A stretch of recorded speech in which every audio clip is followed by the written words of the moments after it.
everybody, welcome back, or welcome if you're new. I'm Michaela and this is Books with Bean. Since you can read, I know you know that this is the mid-year book tag that I am doing today, and I honestly didn't even know this was a thing until I started seeing other booktubers post their mid-year book tag, so I was like, you know what, let's just do it. It's gonna be a good time.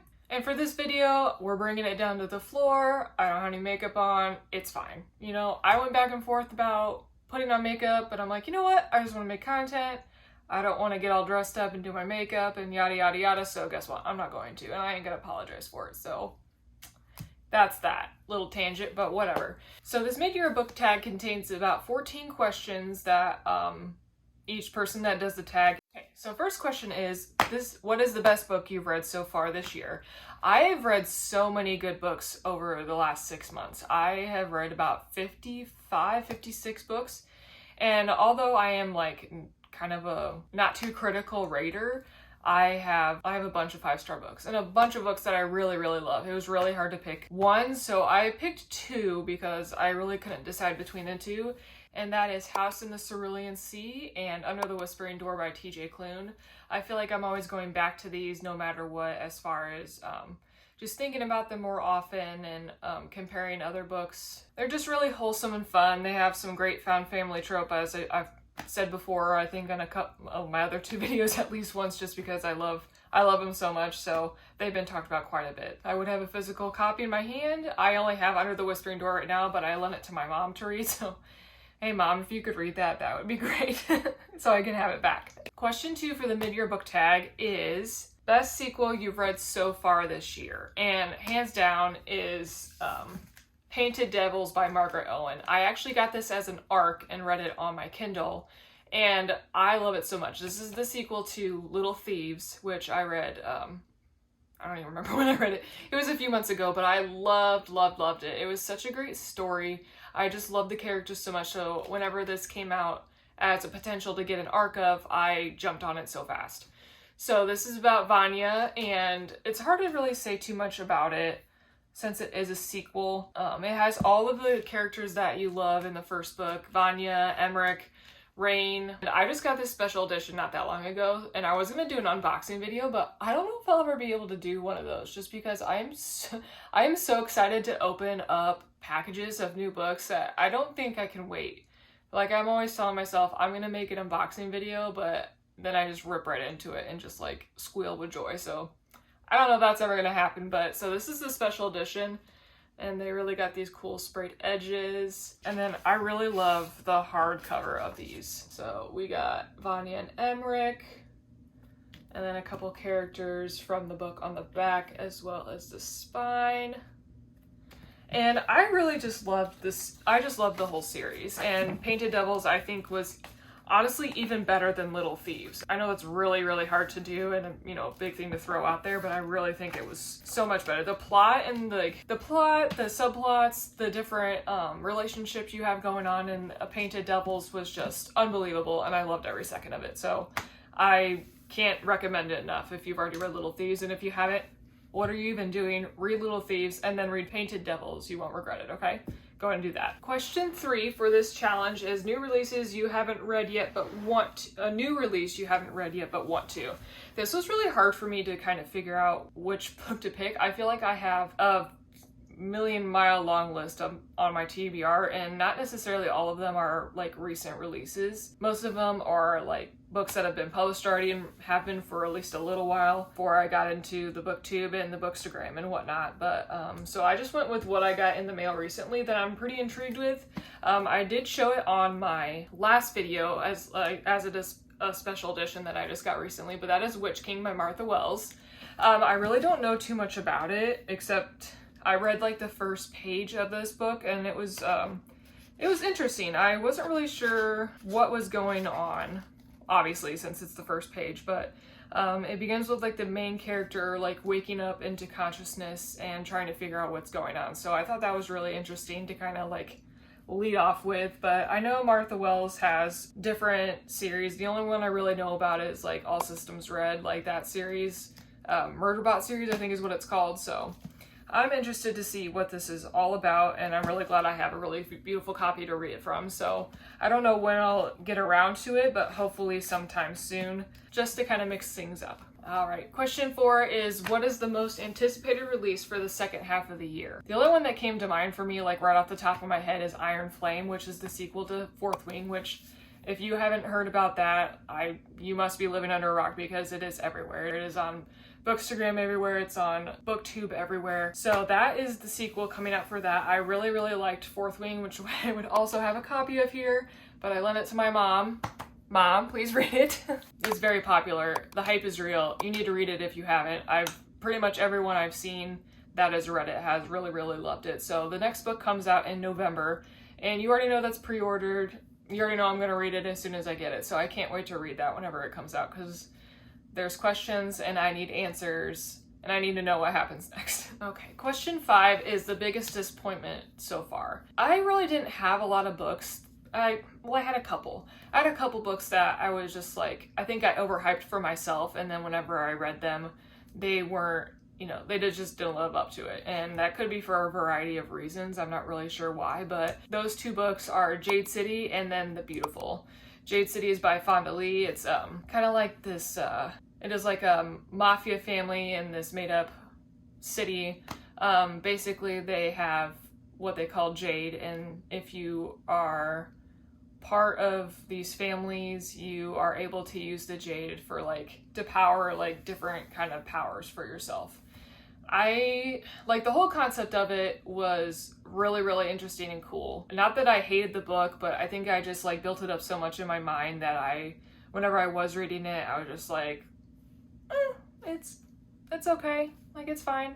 I don't think I'm going to continue on with this series unless someone tells me I really, really need to, but I don't think I'm going to, just because I just didn't love the first book. Let me bring up my reading journal. And The Beautiful by Renee Ahdieh.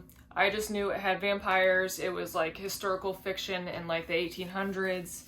And I'm that gives me Interview with a Vampire vibes, which is one of my guilty pleasure movies. I think I read the book, but it's been quite a while. I don't even really remember it besides the movie, which I've seen numerous times. But I was you know what, vampires, historical fiction, New Orleans, sign me up, I'm there.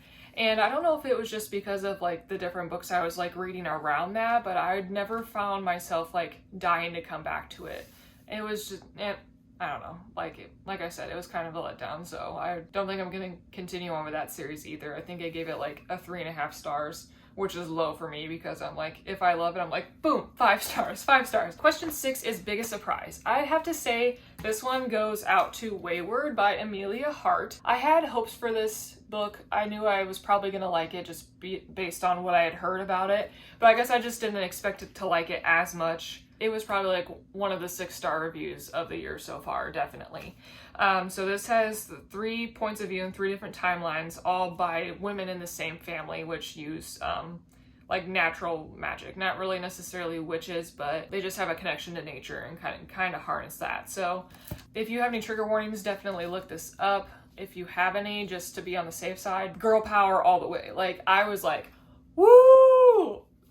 So many times in this book over the main character that we follow in the present timeline, which is 2019. I was really, really rooting for the characters, and it was just so cool to see how the not magic worked, and how all these women were in the same family just in 3 different timelines, and how they all connected.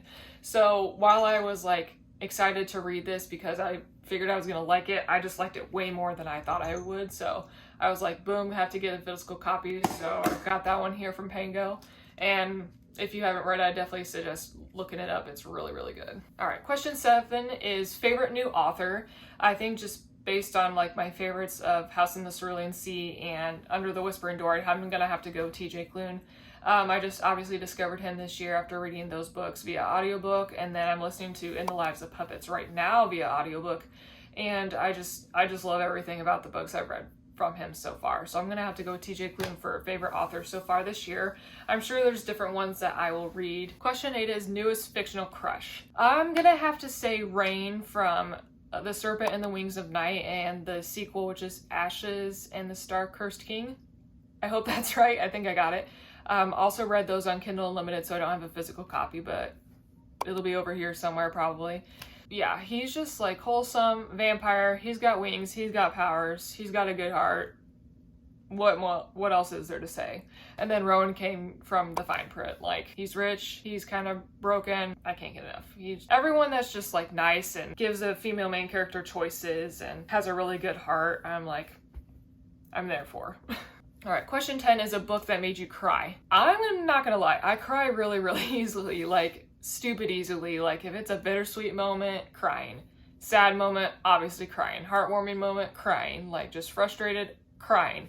So it's not really hard for me to cry reading a book. I feel like there's a lot of books that I have cried at so far that I just don't really remember like specifically crying in them, except for Crescent City, House of Sky and Breath, which, Mom, give me my book back, or read it first and then give me my book back. But just a bunch of different parts in the book that made me cry. It wasn't really necessarily one instance where I was crying. It was like quite a few in the story, like in the beginning and obviously in the end when everything, you know, kind of comes to fruition in the plot. Sarah J. Maas just connects you to the characters in her books, and I feel like especially in Crescent City, so fast. Character deaths hurt me.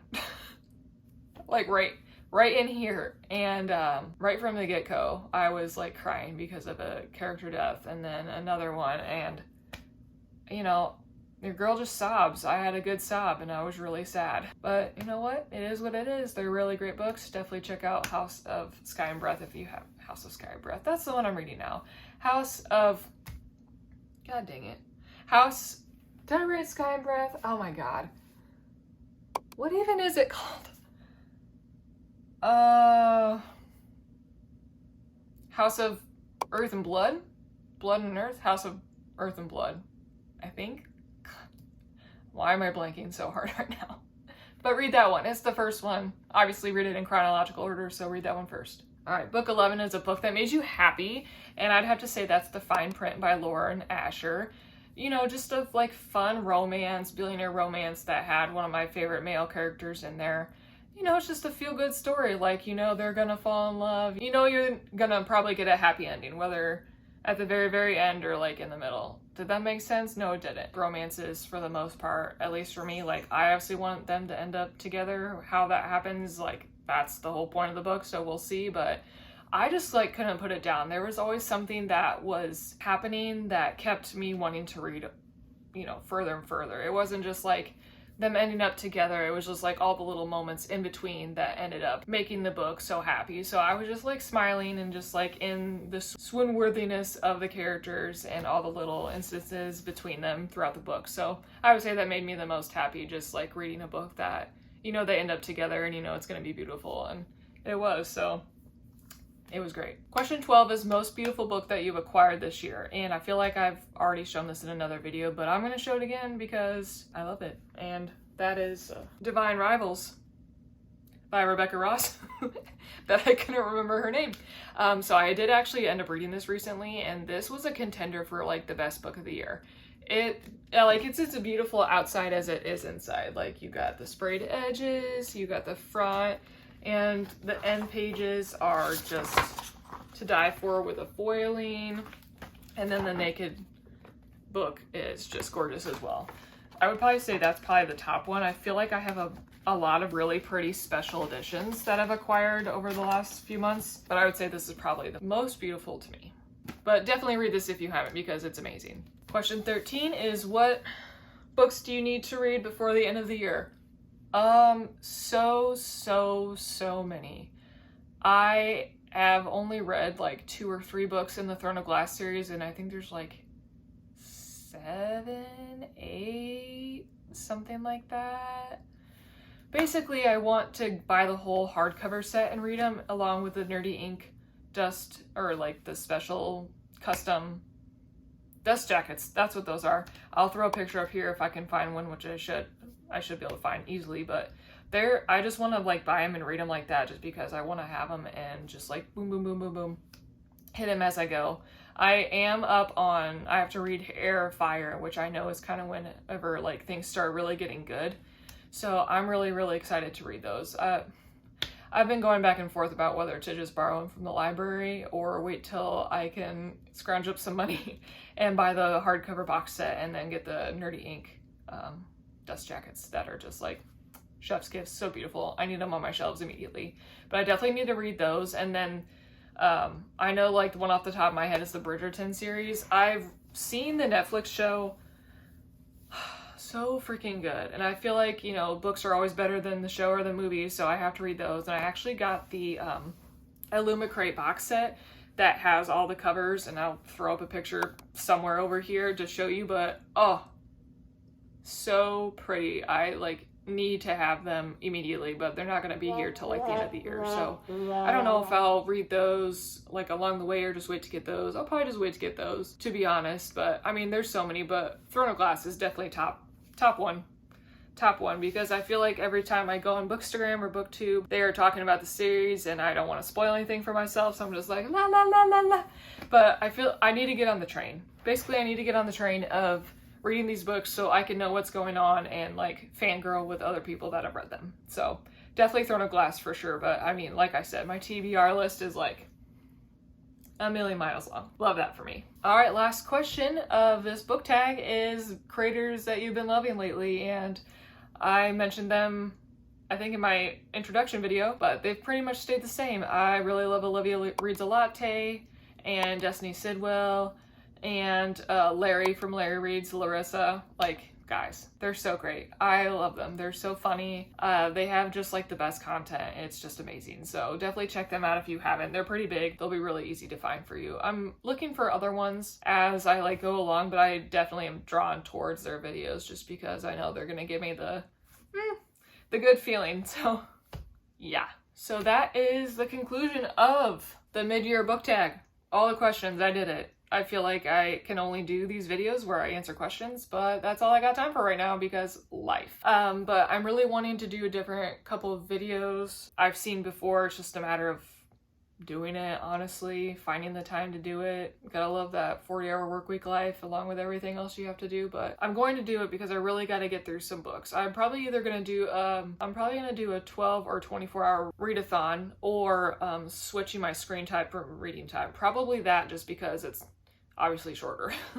Not by much though, sadly. So I think that'll be a good one to do next. It's just a matter of doing it. So other than that, I hope you guys liked this video. If you did, I'd love to chat with you in the comments, like and subscribe, you know, all the YouTube things, and check out my other videos. And I hope you have a great rest of your day, night, weekend, whatever else there is.